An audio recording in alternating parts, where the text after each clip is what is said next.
අපිට අපේ හදවතට පුදුමාකාර විදියට ඒ ගුරු උපදේශන මහත්මියා අපිට මේ උපදේශනය කරනවා. ඉතින් අපේ ඇස් වලින් කඳුළු වැටුණා අපේ ආදී දෙමාපියනි ඔබටත් එසේ වෙන්න කියලා මම හිතනවා.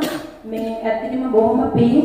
මොකද අපි නොදැනුවත් කරුණු කාරණා බොහොමයක් මමත් දැනගත්තා. මගේ ආදර දෙමාපියෝ දැනගත්තා. ඉතින් මේ වැඩසටහන යොමු කරන්නේ අපේ ගල්දුවල් ප්‍රතිමා වෙන්නේ නැති ඔබතුමනි ඔබටත් බොහොම පිං.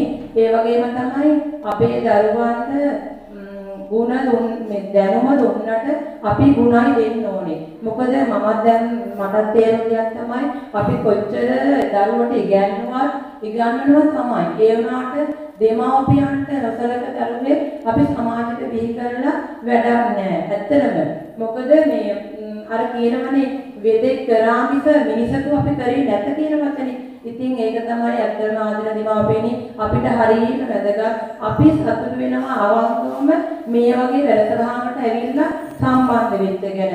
මොකද හරිය වැදගත් කරුණා කියවුනේ අපේ අදහල් සංවේගී වුණා. මොකද මටත් මේ අවස්ථාවේදී මගේ මම දැනට අපේක්ෂා පිළිගාරෝවලේ ඉන්නවා. මම කොච්චර කරදර බාධක තිබුණත් අද මම මෙතනට මගේ දරුවෝ නියෝජනය වෙන්න ඇවිල්ලා හරිය වැදගත් කරුණා ටික මම දැනගත්තේ. ඒ අවස්ථාවේදී මට මේ හරීම දෙමාපිය වගේම අපි දෙමාපියන්ට සලකන වගේම අපි දරුවෝ වෙනු සෑහෙන කැපකිරීමක් කරනවා.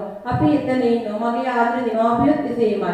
මොකද අපේ සමහර පවුලේ හරි ශක්තිවන්ත ධෛර්යවන්ත අම්මලා ටිකක් තමයි ඉන්නේ. අපි කවුරුත් එකමුතු. එක වගේ ගුරු උපදේශතුමනි. ඉතින් අද මේ අවස්ථාවේ කිය යුතුයි අපේ ආදර දෙමාපියනි ඔබට සත්‍යත්‍ය කරුණාකාරණ අදහස් තියෙනවා නම් ඇවිල්ලා යොමු කරන්න.